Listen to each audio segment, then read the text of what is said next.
पादरी। नमस्कार।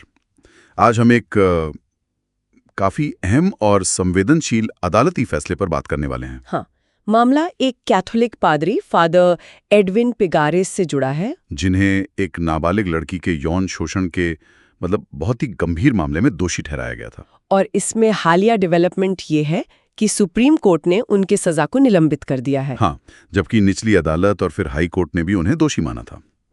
तो ये निलंबन क्यों हुआ, इसका मतलब क्या है, इसी पर आज हम गहराई से बात करेंगे। बिल्कुल, ये जानकारी हाल के जो लीगल न्यूज़ अपडेट्स हैं और कोर्ट के आदेश हैं उन पर आधारित है, और हमारी कोशिश यही रहेगी कि इसके पीछे का तर्क समझें। और ये भी कि इस तरह के मामलों में न्याय प्रक्रिया कैसे काम करती है, उसकी जटिलताएं क्या हैं। सही, क्योंकि पहली नज़र में ये थोड़ा शायद चौंकाने वाला लग सकता है। हाँ, अपराध की गंभीरता देखते हुए। तो चलिए शुरू से शुरू करते हैं। सबसे पहले इस मामले की पृष्ठभूमि क्या थी, मतलब हुआ क्या था? देखिए, मामला दुखद है। फादर एडविन पिगारेस एक रोमन कैथोलिक चर्च के पादरी थे। ओके। और आरोप ये था कि उन्होंने अपनी ही चर्च क्षेत्र मतलब पैरिश की एक नाबालिग लड़की का बार बार यौन उत्पीड़न किया।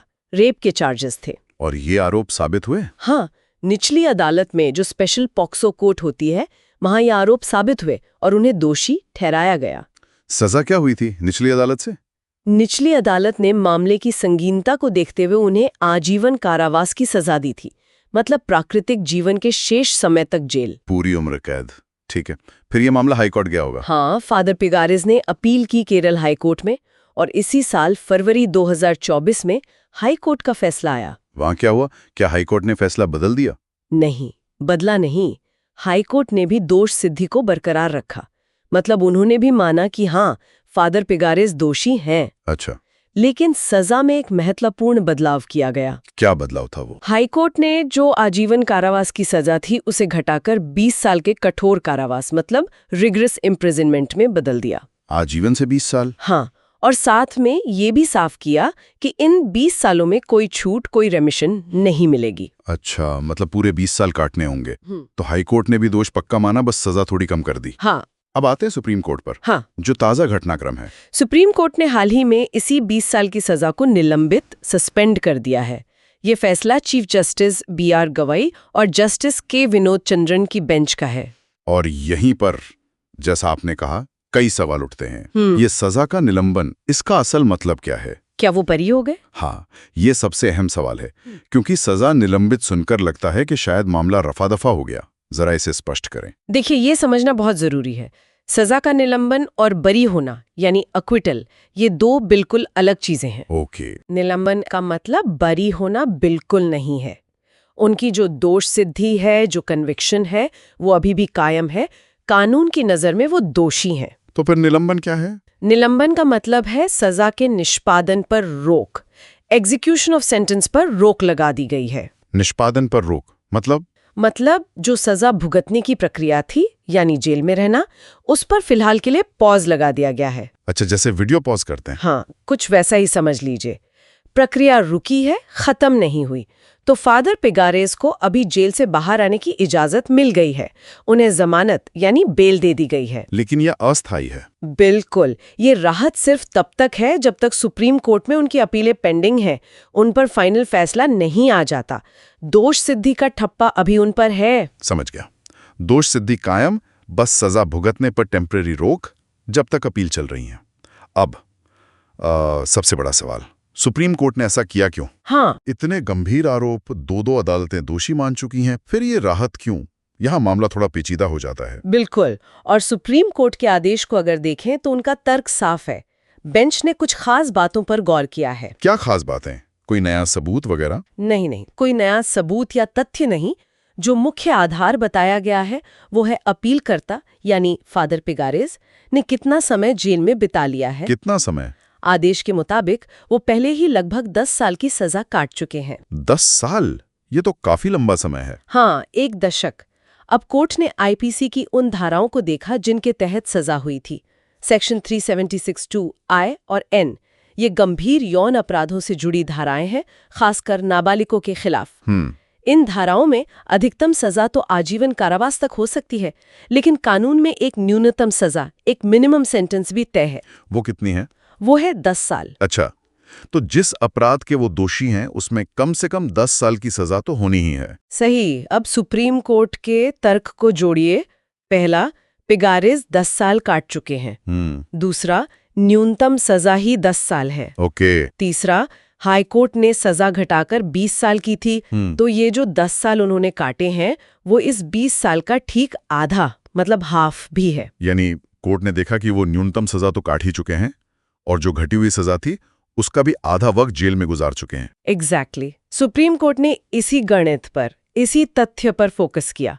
आदेश में साफ लिखा है कि क्योंकि अपीलकर्ता लगभग 10 साल जेल में रह चुका है, जो न्यूनतम सजा के बराबर है, और हाईकोर्ट द्वारा दी गई सजा का लगभग आधा है, इसलिए उनकी सजा को निलंबित किया जाता है। और उन्हें जमानत पर रिहा करने का आदेश दिया? हाँ, जब तक उनकी अपीलें सुप्रीम कोर्ट में पेंडिंग हैं। उन अपीलों के नंबर भी दिए गए हैं, CRLA NO 1321 ऑफ 2016 और CRLA NO 160 ऑफ 2017। ये बस तकनीकी डिटेल्स हैं। और जमानत की शर्तें, क्या वो बस ऐसे ही बाहर आ जाएंगे? नहीं, जमानत हमेशा शर्तों के साथ मिलती है। सुप्रीम कोर्ट ने कहा है कि शर्तें वही निचली अदालत यानी ट्रायल कोर्ट तय करेगी जिसने मूल केस सुना था। अच्छा। इन शर्तों में आमतौर पर होता है कि पासपोर्ट जमा करें, पुलिस स्टेशन में हाजिरी दें, गवाहों को प्रभावित ना करें, इस तरह की चीजें। ठीक है, ये तो हुआ सुप्रीम कोर्ट का तर्क। लेकिन अब इसके गहरे मायने क्या हैं? एक तरफ पीड़ित हैं, न्याय की उम्मीद है, दूसरी तरफ दोषी ठहराए गए व्यक्ति के भी अपील के अधिकार हैं। ये संतुलन कैसे बनता है? ये हमेशा से एक बहुत बड़ी चुनौती रही है न्याय व्यवस्था के लिए। ये मामला उसी संतुलन को साधने की एक कोशिश दिखाता है, खासकर जब अपील पेंडिंग हो। मतलब ये कि काटी गई सजा की अवधि को महत्व देना इसी संतुलन का हिस्सा है। इसके पीछे सोच ये है कि अगर किसी की अपील पर आखिरी फैसला नहीं आया है तो उसे सजा का एक बड़ा हिस्सा काट लेने के बाद भी सिर्फ इसलिए जेल में न रखा जाए कि अपील में वक्त लग रहा है। क्या पता अपील में वो बरी हो जाए या सजा और कम हो जाए। तो ये एक तरह से अन्याय हो सकता है अगर वो ज्यादा सजा काट ले और बाद में फैसला उसके पक्ष में आए। लेकिन क्या ये आम है कि अगर किसी ने आधी सजा काट ली तो गंभीर मामलों में भी जमानत मिल जाती है अपील के दौरान? नहीं, ऐसा कोई फिक्स नियम नहीं है कि आधी सजा मतलब जमानत पक्की। ये कई बातों पर निर्भर करता है। जैसे अपराध कितना गंभीर था, सबूत कितने मजबूत हैं, अपील में जीतने की संभावना कितनी दिख रही है, जेल में उसका व्यवहार कैसा रहा, और हाँ, कितनी सजा काट ली है, ये भी एक अहम फैक्टर है। हर केस अलग होता है। अच्छा। लेकिन ये सही है कि जब कोई सजा का एक ठीक-ठाक हिस्सा काट लेता है तो कोर्ट्स थोड़ा ज्यादा गंभीरता से विचार करती हैं कि क्या उसे अपील पेंडिंग रहते हुए भी जेल में रखना जरूरी है। अगर हम थोड़ा बड़ा सोचें इस केस से हटकर, तो ये हमारी न्याय प्रक्रिया की रफ्तार पर भी सवाल उठाता है ना? बिल्कुल। ये हमारी जुडिशियल प्रोसेस की स्पीड या शायद उसकी धीमी गति पर एक बड़ी टिप्पणी है। आप सोचिए, ये मामला शायद 2016 या उससे भी पहले का है। निचली अदालत, फिर हाई कोर्ट, अब सुप्रीम कोर्ट में अपील। सालों लग जाते हैं और जब तक अपील फाइनल स्टेज पर पहुंचती है तब तक व्यक्ति, जैसा इस केस में हुआ, अपनी सजा का बड़ा हिस्सा काट चुका होता है। हाँ, ये तो है। तो ये स्थिति एक तनाव पैदा करती है। एक तरफ सिद्धांत है कि जब तक अंतिम रूप से दोषी साबित ना हो तब तक निर्दोष मानो। दूसरी तरफ हकीकत है कि व्यक्ति सालों से जेल में है। इस मामले में वकीलों का भी जिक्र था। हाँ, अपीलकर्ता यानी फादर पिगारेस के लिए सीनियर एडवोकेट आर वसंत थे और केरल राज्य के लिए सीनियर एडवोकेट PV सुरेंद्रनाथ थे। दोनों ही माने हुए वकील हैं। एक बात फिर से साफ कर दें, ये अंतिम फैसला नहीं है। हाँ, ये दोहराना बहुत जरूरी है। ये सजा का निलंबन और जमानत, ये सब एक अंतरिम मतलब इंटरिम व्यवस्था है। ओके। ये सिर्फ तब तक है जब तक सुप्रीम कोर्ट अपील पर सुनवाई पूरी करके अपना फाइनल जजमेंट नहीं दे देता। और फाइनल जजमेंट कुछ भी हो सकता है। हाँ, बिल्कुल। सुप्रीम कोर्ट अपील खारिज कर सकता है, जिससे 20 साल की सजा फिर से लागू हो जाएगी, या अपील मान सकता है, जिससे वो बरी हो सकते हैं, या सजा में कोई और बदलाव भी कर सकता है। तो पिक्चर अभी बाकी है, ये बस एक इंटरवल है।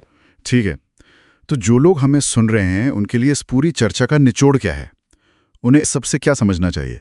देखिए, कई चीजें हैं। पहली, ये दिखाता है कि हमारी न्याय व्यवस्था में कई स्तर हैं, चेक्स एंड बैलेंसेस हैं। एक अदालत के फैसले को ऊपर चुनौती दी जा सकती है, उसकी समीक्षा होती है।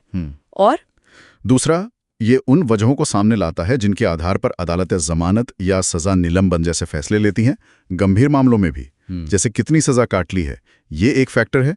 कोर्ट सिर्फ अपराध की गंभीरता नहीं देखती, बल्कि प्रोसीजरल फेयरनेस, जेल में बिताया गया समय, इन सब पर भी विचार करती है। और तीसरा, वो जो आपने शुरू में समझाया था, दोष सिद्धि, सजा सुनाना और सजा काटना, इन तीनों में फर्क। हाँ, ये बहुत जरूरी है। कन्विक्शन यानी दोषी मानना, सेंटेंसिंग यानी सजा तय करना, और एग्जीक्यूशन यानी सजा भुगतना। इस केस में कन्विक्शन और सेंटेंसिंग 20 साल अभी भी लागू हैं। सिर्फ एग्जीक्यूशन यानी जेल में रहना फिलहाल रुका है। तो संक्षेप में, पादरी दोषी पाए गए, निचली अदालत ने उम्र कैद दी, हाई कोर्ट ने दोष माना पर सजा 20 साल की, सुप्रीम कोर्ट ने अब ये 20 साल की सजा निलंबित कर दी। वजह, 10 साल जेल में काट चुके हैं, जो न्यूनतम सजा भी है और हाई कोर्ट की सजा का आधा भी। इसलिए फाइनल अपील के फैसले तक जमानत पर रहा। एकदम सही, बिल्कुल यही हुआ है। और ये हमें एक बुनियादी सवाल पे ले आता है। क्या सवाल? सवाल ये कि जब हमारी न्याय प्रक्रिया इतनी लंबी चलती है, खासकर अपील स्टेज पर, कि फाइनल फैसले से पहले ही लोग सजा का बड़ा हिस्सा काट लेते हैं, तो हम संतुलन कैसे बनाएं? किसके बीच संतुलन? अपराध की गंभीरता और पीड़ित के न्याय के बीच, दोषी साबित होने तक निर्दोष मानने के सिद्धांत के बीच, और उस व्यक्ति को सालों तक जेल में रखने की व्यावहारिकता के बीच, जिसकी अपील अभी सुनी जानी बाकी है। हमारी व्यवस्था इन सब में न्याय कैसे सुनिश्चित करे, खासकर जब देरी सिस्टम का एक हिस्सा बन गई लगती है? ये वाकई एक बहुत गहरा और सोचने वाला सवाल है। इसका कोई आसान जवाब शायद नहीं है। खैर, आज इस पूरी बातचीत के लिए बहुत बहुत धन्यवाद। शुक्रिया। उम्मीद है इस चर्चा से इस जटिल मामले को समझने में मदद मिली होगी।